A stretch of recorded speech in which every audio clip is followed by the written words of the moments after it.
Good morning, students. Welcome to RDJPS virtual classroom.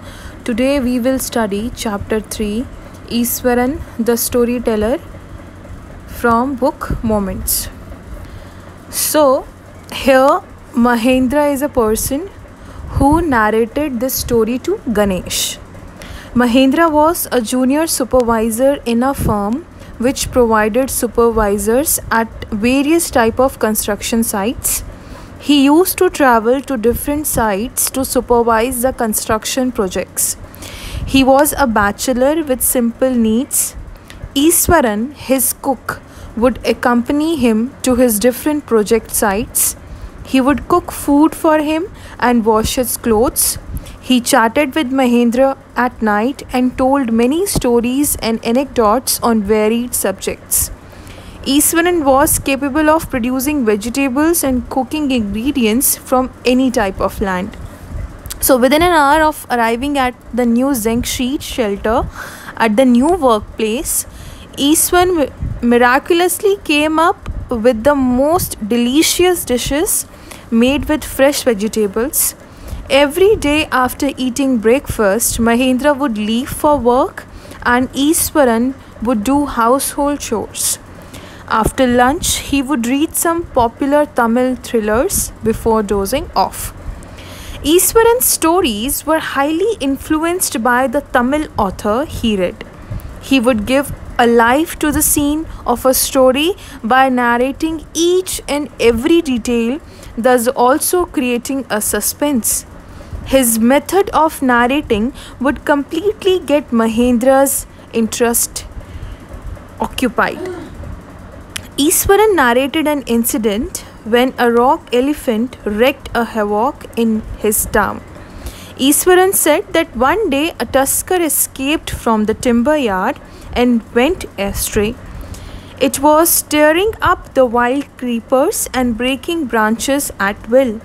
He was describing the whole scene by emulating the wild elephant. The tusker reached in the town, breaking down the fences. People ran helter-skelter in panic. The elephant broke through the wall and entered the playground where children were playing. It was a school. All the boys ran to the classrooms and shut the doors tight. There, the elephant pulled out the football goal post, tore down the volleyball net, and uprooted the shrubs. All the teachers climbed up to the terrace of the building, and Iswaran was watching all of it from the rooftop. Suddenly, something came over his mind, and he went to the playground with a stick in his hands. He came in front of the beast, and mustering up all the courage, he hit on its third toenail of the elephant. It shivered from head to foot and collapsed.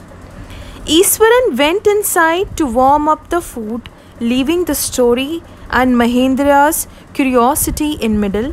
When he returned, he said that a veterinary doctor revived the elephant, and after 2 days it was led away by its mahout to the jungle.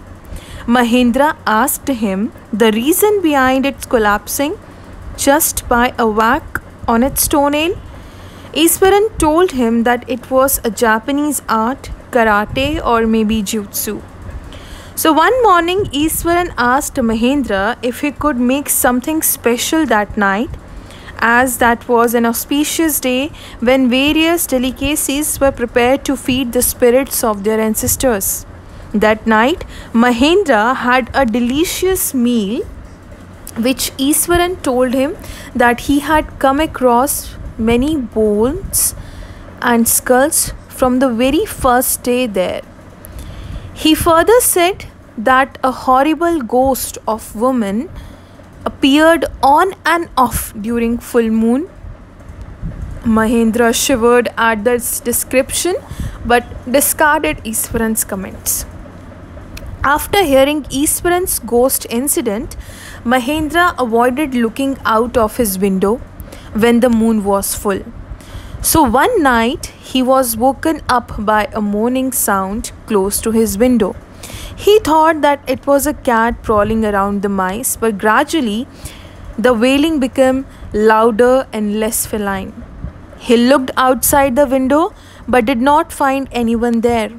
He was getting scared experiencing this supernatural incident.